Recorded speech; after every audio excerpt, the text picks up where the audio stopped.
Hello everyone, welcome to knowledge action.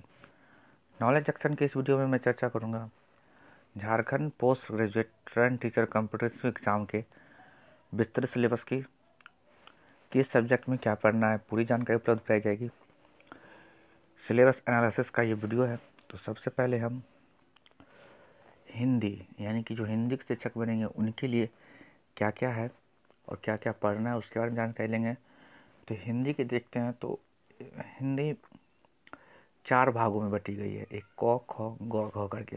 क में है हिंदी भाषा का इतिहास, जिसमें कुल 10 टॉपिक दिए गए हैं। ख में है हिंदी साहित्य का इतिहास, जिसमें भी कुल 10 टॉपिक दिए गए हैं। ग है पद कृतियाँ, जिसमें 6 राइटरों का दिया गया कौन कौन सी पढ़ना है वो। और घ में है गद्य कृतियाँ, 7 राइटरों का दिया गया है कौन कौन सा पढ़ना है। एक एक करके हम जानेंगे। तो सबसे पहले हम क के बारे में जानते हैं, जो कि है हिंदी भाषा का इतिहास। इससे पहला हमको पढ़ना है अपभ्रंश, अवहट्ट और पुरानी हिंदी की भाषिक विशेषताएं। दूसरा पढ़ना है मध्यकाल में अवधी और ब्रज का साहित्यिक भाषा के रूप में विकास। तीसरा पढ़ना है 19वीं सदी में खड़ी बोली का साहित्यिक भाषा के रूप में विकास। 4 नंबर टॉपिक है क का हिंदी भाषा और नागरिक लिपि का मानकीकरण, स्टैंडर्डाइजेशन जो किया गया हिंदी भाषा और देवनागरी लिपि का, उसके बारे में 4 नंबर। 5 नंबर है स्वाधीनता संग्राम के समय राष्ट्रभाषा के रूप में हिंदी का विकास। 6 नंबर टॉपिक है भारत संघ की राजभाषा के रूप में हिंदी का विकास। 7 नंबर है हिंदी का तकनीकी एवं प्रायोजनिक विकास विस्तार। और 8 नंबर है हिंदी की प्रमुख बोलियां और उनका पारस्परिक संबंध। 9 में है मानक हिंदी की व्याकरणिक संरचनाएं।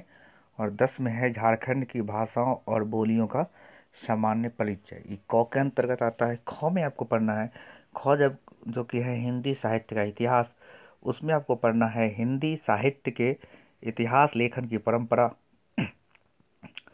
हिंदी साहित्य के प्रमुख कालों। 2 नंबर पढ़ना है हिंदी साहित्य के प्रमुख कालों, जैसे आदिकाल, भक्ति काल, रीतिकाल, आधुनिक काल के प्रमुख साहित्यिक प्रवृत्तियाँ। 3 नंबर में पढ़ना है हिंदी गद्य का विकास और 19वीं सदी का नवजागरण। 4 में पढ़ना है आधुनिक हिंदी कविता के प्रमुख प्रवृत्तियाँ, छायावाद, प्रगतिवाद, प्रयोगवाद, नई कविता, समकालीन कविता, नवगीत, गज़ल। जैसा कि आपको पता होगा आदिकाल, भक्तिकाल, रीतिकाल, आधुनिक काल की प्रमुख साहित्यिक प्रवृत्तियों के बारे में वीडियो अपलोड पहले से आप वहां से देख सकते हैं। और छायावाद, प्रगतिवाद, प्रयोगवाद, नई कविता, समकालीन कविता, नवगीत, गज़ल का भी वीडियो अपलोड है, आप वो भी देख सकते हैं।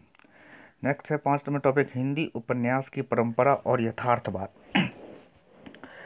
6 नंबर में है हिंदी कहानी का विकास और प्रमुख कहानीकार पढ़ना है। 7 में पढ़ना है हिंदी नाटक की परंपरा और हिंदी रंगमंच। 8 में पढ़ना है हिंदी में आलोचना का विकास और प्रमुख आलोचक।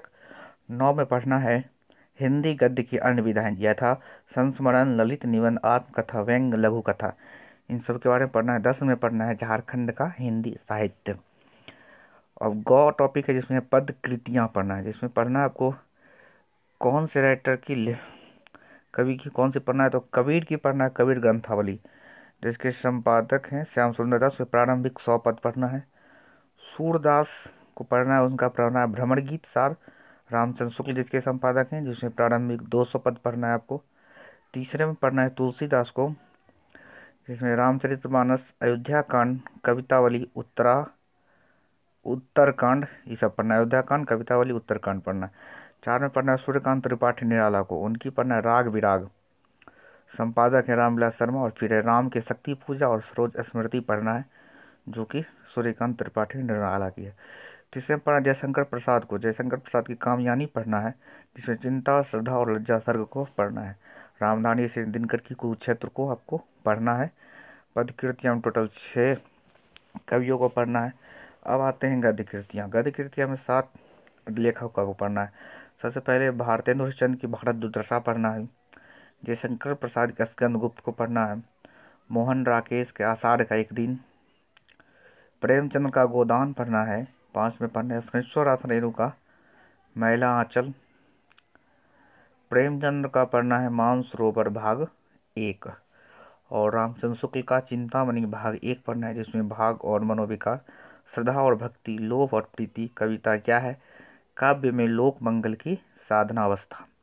ये सारे टॉपिक मैंने आपसे डिस्कस कर दिया।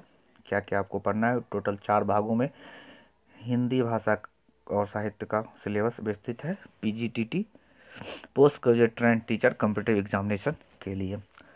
अब हम लोग बात करेंगे अर्थशास्त्र के टॉपिक की। अर्थशास्त्र में क्या क्या पढ़ना है, तो अर्थशास्त्र देख लेते हैं। अर्थशास्त्र में कुल 15 टॉपिक दिए गए हैं पढ़ने के लिए, उसको देखते हैं। प्रथम टॉपिक है अर्थव्यवस्था का ढांचा, राष्ट्रीय आय का लेखीकरण। दूसरा टॉपिक है आर्थिक विकल्प, यानी उपभोक्ता व्यवहार, उत्पादक व्यवहार और बाजार के रूप। तीसरा टॉपिक है निवेश संबंधी निर्णय तथा आय और रोजगार का निर्धारण, आय वितरण और वृद्धि के समृद्ध आर्थिक प्रतिरूप। 4 नंबर है बैंक व्यवस्था, योजनाबद्ध विकासशील अर्थव्यवस्था के केंद्रीय बैंक व्यवस्था के उद्देश्य और साधन तथा साख संबंधी नीतियाँ और झारखंड के वाणिज्यिक बैंकों के क्रियाकलाप। 5 में पढ़ना है करों के प्रकार और अर्थव्यवस्था के बजटीय और राजकीय नीति के उद्देश्य और साधन। 6 नंबर में पढ़ना है आपको अंतर्राष्ट्रीय व्यापार, प्रशुल्क पद्धति, विनिमय दर, अदायगी शोध, अंतर्राष्ट्रीय मुद्रा व बैंक संस्थान। 7 में पढ़ना है भारतीय अर्थव्यवस्था, भारतीय अर्थनीति के निर्देशक सिद्धांत, योजनाबद्ध वृद्धि और वितरण, न्याय, गरीबी का उन्मूलन, भारतीय अर्थव्यवस्था का संस्थागत ढांचा, संघीय शासन, संरचना, कृषि, औद्योगिक क्षेत्र, सार्वजनिक और निजी क्षेत्र, राष्ट्रीय आय, उसका क्षेत्रीय और क्षेत्रीय वितरण, कहाँ कहाँ और कितने।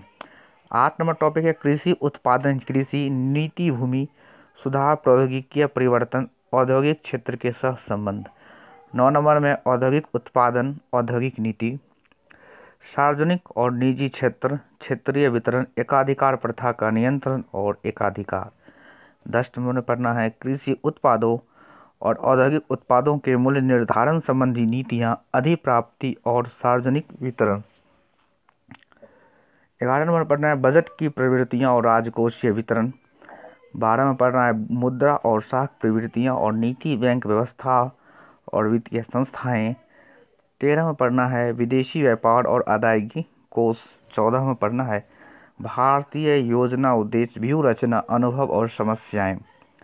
15 में पढ़ना है झारखंड की अर्थव्यवस्था, कृषि एवं उद्योग के सापेक्षिक स्थान, आर्थिक विकास के मार्ग की रुकावटें, गरीबी एवं बेरोजगारी, भूमि सुधार की प्रकृति। हमने आपसे डिस्कस किया अर्थशास्त्र के सिलेबस की PGTT CE एग्ज़ाम के लिए जो इम्पोर्टेंट है सिलेबस, उसके बारे में चर्चा हमने किया। अब हम लोग